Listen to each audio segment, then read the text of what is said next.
வணக்கம் நண்பர்களே. இவிகேஎஸ் இளங்கோவன் அப்படின்னா யாரு? அவர் திடீர்னு உடல்நலக் குறைவால் உயிரிழந்தார். அதை பற்றி தான் நம்ம இந்த வீடியோவில் பார்க்க போகிறோம். உடல்நலக்குறைவால் சென்னை மணப்பாக்கத்தில் உள்ள மியாட் மருத்துவமனையில் சிகிச்சை பெற்று வந்த காங்கிரஸ் முன்னாள் தலைவரும் ஈரோடு கிழக்கு சட்டமன்ற தொகுதி காங்கிரஸ் உறுப்பினருமான இவிகேஎஸ் இளங்கோவன் சிகிச்சை பலனின்றி உயிரிழந்தாங்க.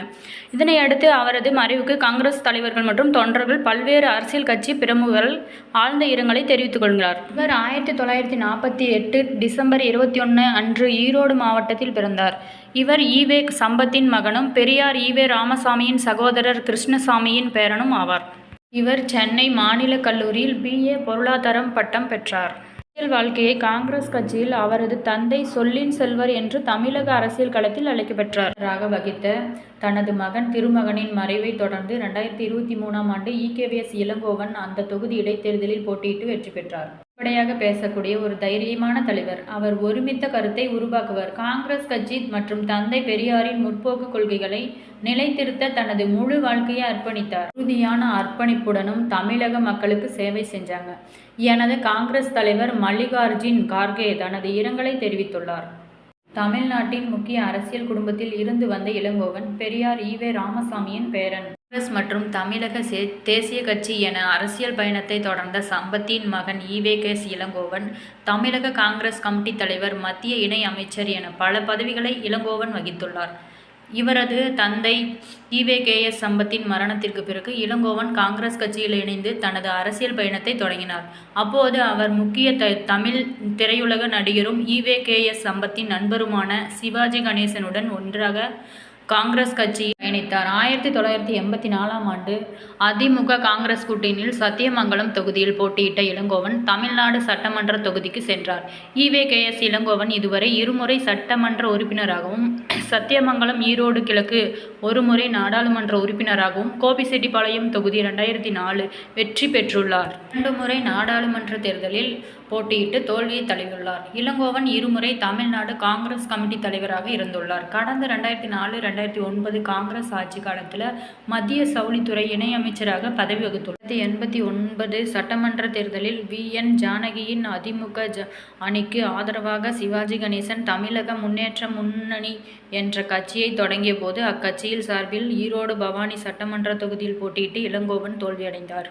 தோல்விக்கு பிறகு சிவாஜி கணேசன் தனது தமிழக முன்னேற்ற முன்னணி கட்சியை அன்றைய பிரதமராக இருந்த VP சிங்கின் ஜனதா தளம் கட்சியோடு இணைத்துவிட்டு அக்கட்சியில் சிவாஜி கணேசன் தனது ஆதரவாளர்களுடன் சேர்ந்த போதும் கூட இளங்கோவன் அதிலிருந்து பிரிந்து தனது தாய் கட்சியான காங்கிரஸில் இணைந்து மீண்டும் சிறப்பாக செயல்பட தொடங்கினார். பிறகு திரு இவிகேஎஸ் இளங்கோவன் அவர்கள் 1996 நாடாளுமன்ற தேர்தலில் கிருஷ்ணகிரி மக்களவை தொகுதியில் போட்டியிட்டு அங்கே தோல்வியடைந்தார். இவிகேஎஸ் இளங்கோவன் அவர்கள் தமிழக காங்கிரஸ் கட்சி தலைவராக பணியில் 1996-2002ஆம் ஆண்டு வரை சிறப்பாக செயல்பட்டார். மன்ற தேர்தலில் அதிமுக காங்கிரஸ் கூட்டணி ஏற்பட்டாலும் மூப்பனாரின் தமாக கூட்டணியில் இணைந்தாலும் தமிழக மாநில தலைவர் பதவியிலிருந்து விலகி மூப்பனார் சார்பில் அவரது ஆதரவாளர்களில் ஒருவரான பாலகிருஷ்ணன் அவர்களுக்கு தமிழக காங்கிரஸ் தலைவி பதவியை விட்டு கொடுத்தார். இவிகேஎஸ் இளங்கோவனின் கடைசி ஆசை மகன் சஞ்சயிடம் சொன்னது என்னவென்றால், சென்னையிலேயே என்னை அடக்கம் செய்யுங்கள், வீட்டிலேயே அஞ்சலிக்காக உடலை வையுங்கள் என இறப்பதற்கு முன் தனது மகன் சஞ்சய் சம்பத்திடம் இவிகேஎஸ் இளங்கோவன் அவர்கள் கூறியதாக காங்கிரஸ் தலைவர்கள் கூறியிருக்கிறார். காங்கிரஸ் மூத்த தலைவர் இவிகேஎஸ் இளங்கோவன் அண்மையில் உடல்நலக்குறைவால் மருத்துவமனையில் அனுமதிக்கப்பட்டு சிகிச்சை பெற்று வந்த நிலையில் சிகிச்சை பலனின்றி உயிரிழந்தார். இவிகேஎஸ் இளங்கோவனின் மூத்த மகன் ஈவேரா கடந்த ஆண்டு மறைந்த நிலையில் இன்று இவிகேஎஸ் இளங்கோவன் காலமாகியுள்ளது அவரது குடும்பத்தினருக்கு பேரதிர்ச்சி கொடுத்துள்ளது. இவிகேஎஸ் இளங்கோவன் வரலட்சுமி தம்பதிக்கு சஞ்சய் சம்பத் என்கின்ற மகனும் இருக்காங்க. இளங்கோவன் உடலுக்கு அவரது குடும்பத்தினர், காங்கிரஸ் நிர்வாகிகள், தொண்டர்கள் சோகத்தில் மூழ்கியிருக்காங்க. இவிகேஎஸ் இளங்கோவனின் உடல் பொதுமக்களின் அஞ்சலிக்காக சென்னை நந்தம்பாக்கம் அருகில் அவர் வாழ்ந்த மணப்பாக்கம் வீட்டில் வைக்கப்பட்டுள்ளது. அவருக்கு ஏராளமானோர் அஞ்சலி செலுத்தி வருகின்றனர். இவிகேஎஸ் இளங்கோவன் என்பவர் தமிழ்நாட்டைச் சேர்ந்த ஒரு பத்திரிகையாளர், திரைப்பட திரைக்கதை, உரையாடல் ஆசிரியர் மற்றும் தயாரிப்பாளர் ஆவார். திரு ஈ.வி.கே.எஸ். இளங்கோவன் அவர்கள் தமிழக அரசியல்வாதியும் தமிழக காங்கிரஸ் கட்சியை சேர்ந்தவரும் முந்தைய 2004-2009 காங்கிரஸ் ஆட்சி காலத்தில் மத்திய ஜவுளித்துறை இணை அமைச்சராகவும் பல முகங்களில் திறமையை கொண்டவராக இருந்தாங்க. ஈ.வி.கே.எஸ். இளங்கோவன் அவர்கள் தமிழ்நாடு அரசின் மருத்துவத்துறையில் பல்வேறு நிலைகளில் பணிபுரிஞ்சிருக்காரு. சென்னை அரசு ஸ்டாலினிலி மருத்துவக் கல்லூரியில் இதய பிரிவின் துறை தலைவராகவும் பணியாற்றியிருக்காங்க. இவர் எழுதிய இதய நலம் எனும் நூல் தமிழ்நாடு அரசின் தமிழ் வளர்ச்சித் துறையின் 2022 ஆம் ஆண்டுக்கான சிறந்த நூல்களில் மருந்தியல் உடலியல் நலவியல் எனும் வகைப்பாட்டில் பரிசு பெற்றிருக்காங்க. ஈ.வி.கே.எஸ். இளங்கோவனோட ஒய்ஃப் பேர் வரலட்சுமி. அவங்க ஹவுஸ் ஒய்ஃபாக தான் இருந்திருக்காங்க.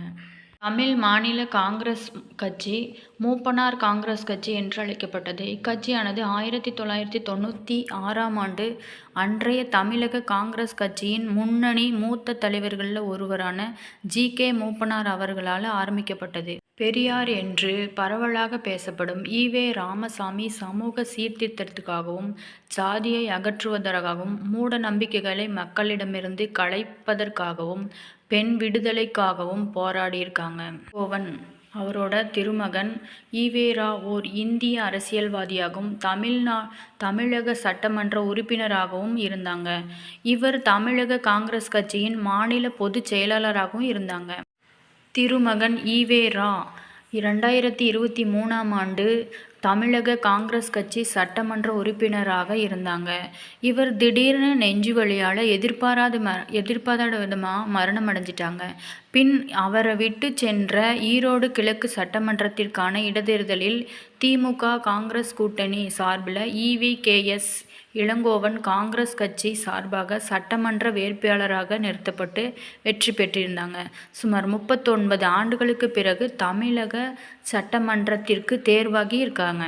இந்த ஈ.வி.கே.எஸ். இளங்கோவன் அவர்களுக்கு அரசியல்வாதிகள் மற்றும் உறவினர்கள் ஆழ்ந்த இரங்கலை தெரிவித்திருக்காங்க. ஈ.வி.கே.எஸ். இளங்கோவன் அவர்களுக்கு நுரையீரல் சம்பந்தப்பட்ட பிரச்சனை இருப்பதாக மருத்துவர் கூறியிருக்காங்க. இவருக்கு தீவிர சிகிச்சை வழங்கப்பட்டும் வந்தும் பயனில்லை.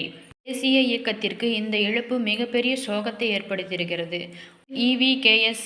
இளங்கோவன் அவர்களோட உடலுக்கு அரசு மரியாதை துப்பாக்கிகள் முழங்க இறுதி ஊர்வலம் நடைபெற்றது. ஓகே நண்பர்களே, இந்த வீடியோ உங்களுக்கு பிடிச்சிருந்தா லைக் பண்ணுங்கள், கமெண்ட் பண்ணுங்கள், ஷேர் பண்ணுங்கள்.